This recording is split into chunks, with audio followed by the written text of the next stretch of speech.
રાજકોટ શહેર police commissioner Shri Brajesh Kumar Jha sir, additional CP sir તથા DCP crime સરની સૂચનાથી Rajkot યુવાધન નશાના રવાડે ન ચડે, નાર્કોટિક્સ પદાર્થનું વેચાણ અટકાવવા તથા સે નો ટુ ડ્રગ્સ મિશન અંતર્ગત ગત તારીખ 14/10/2025ના રોજ Rajkot SOG PI MR Gondaliya તથા પીએસઆઈ આરજે કામાડિયાની ટીમને એક બાતમી મળી હતી, જેના આધારે બે શખ્સો ફૈઝલ યુસુફભાઈ ચૌહાણ તથા રાજમલ રકમા મીણાને કુવાડવા રોડ પરથી 362 ગ્રામ હેરોઇન જેની કિંમત છે 18,14,725 સાથે પકડવામાં આવેલ છે.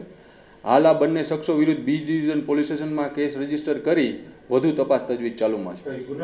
ના, આ બંનેનો કોઈ ગુનાહિત ઇતિહાસ મળે. આ રાજમલ રકમા મીણા પ્રતાપગઢ રાજસ્થાનનો વતની છે અને તે પ્રતાપગઢ રાજસ્થાનથી જ આ હેરોઇનનો જથ્થો લઈ આવ્યો છે.